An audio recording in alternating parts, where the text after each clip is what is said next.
Good evening, I'm Brian Reagan. This is Tyler Kelly. We welcome you to our Twilight Talks on the Psalms. Tonight we're in Psalm 118, verses 1 through 18. Tyler? Oh, give thanks to the Lord, for he is good, for his mercy endures forever. Let Israel now say, his mercy endures forever. And let the house of Aaron now say, his mercy endures forever. Let those who fear the Lord now say, his mercy endures forever.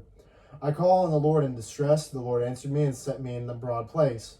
The Lord is on my side. I will not fear. What can man do to me? The Lord is for me among those who help me. Therefore I shall see my desire on those who hate me. It is better to trust in the Lord than to put confidence in man. It is better to trust in the Lord than to put confidence in princes. All nations surrounded me, but in the name of the Lord I will destroy them. They surrounded me, yes, they surrounded me, but in the name of the Lord I will destroy them. They surrounded me like bees, they were quenched like a fire of thorns, for in the name of the Lord I will destroy them.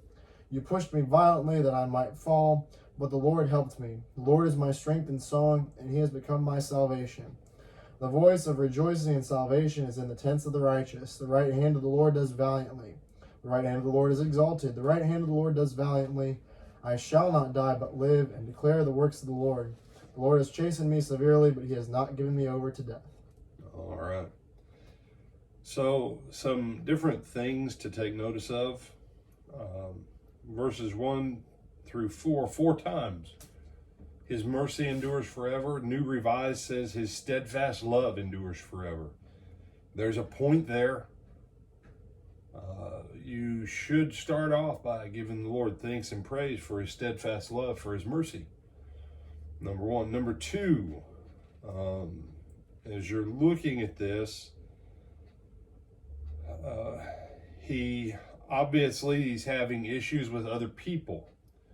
What's the biggest problem in the world today, Tyler, where people are concerned?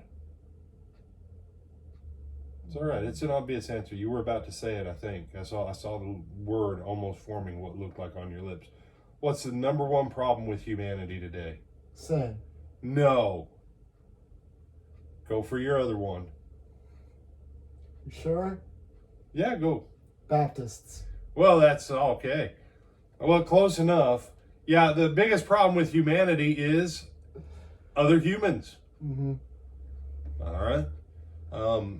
Whether they sign football contracts and sell a lot of jerseys and promote false religion, the biggest problem with humanity is humans. The writer of this psalm had problems with Other humans. Other humans, people. Some of them were his own religion. Some of them were his countrymen. Some of them were his enemies. And he continually says, it's better to take refuge in the Lord. Take refuge in the Lord. Take refuge in the Lord. That's where his trust is. Because with the right amount of pressure, what will most people do with the right amount of pressure, Tyler? Do what you want them to do. Yeah, they'll flip. You say, not everybody's that way. No. Some people have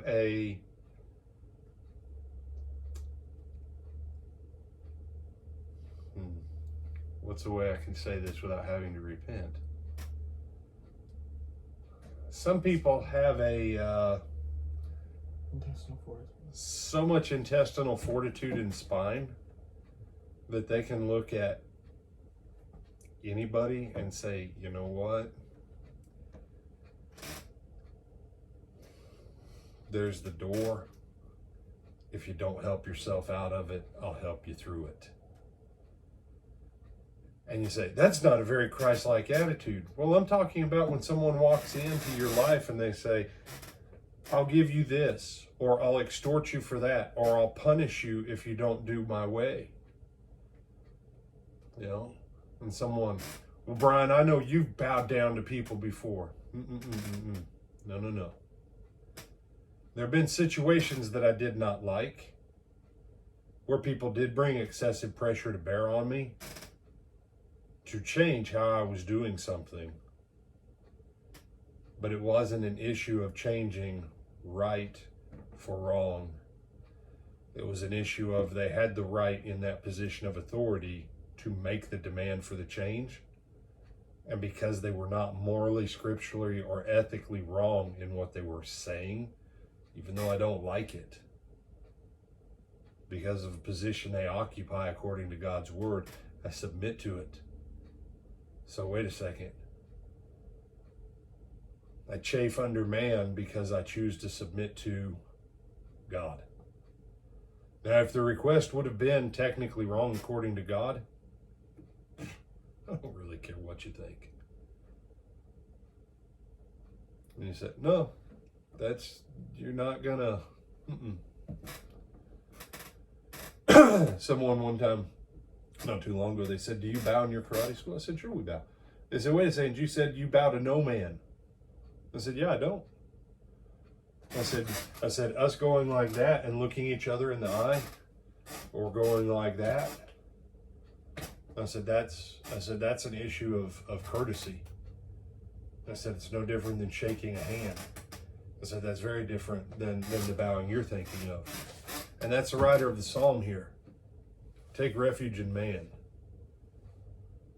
What's politically advantageous for a prince one day may not be tomorrow, and that confidence you put in him, it's gone.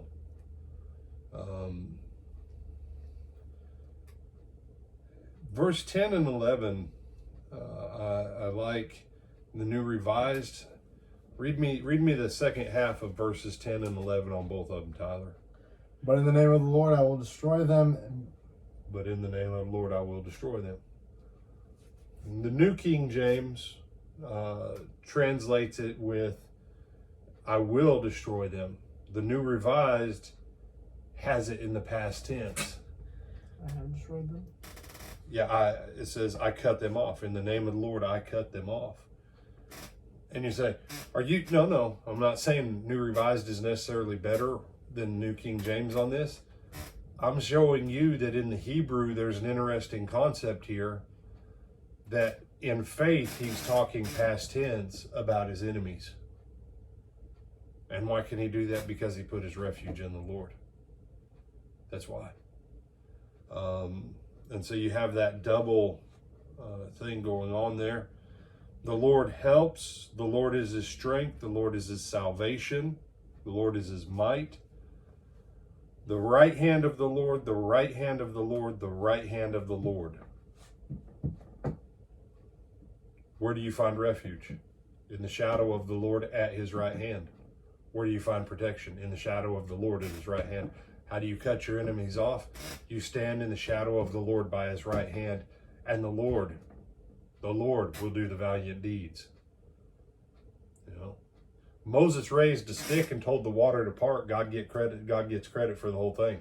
What was Moses' part? Stand there, hold the stick. Mm-hmm. No. Yeah, go back and read it. Moses stand there, behold, God will do some great stuff and get us out of this jam. He says, I already gave it to you. Go do it. Yeah, and the Lord is like, why are you calling out to me? I gave you a stick. And you just did 10 plagues to know how to do this, Moses. Take the stick. Use the stick. You say, are you serious? When did God start getting Moses trained on stick using?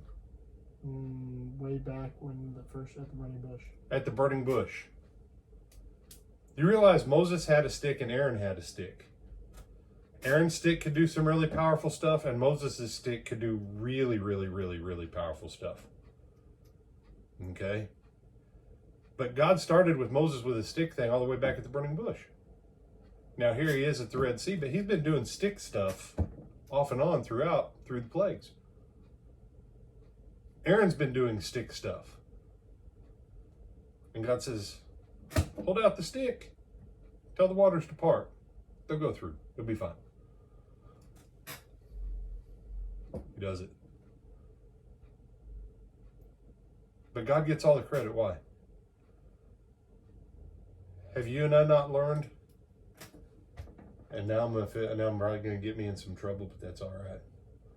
It'll save you from the trouble that you might get us into. There are certain things that God cannot do in this world without the agency of men and women who are willing to cooperate with God by faith. God could not part the Red Sea till Moses, by faith, lifted the stick. The right hand of God did not go into motion until the right hand of Moses went up.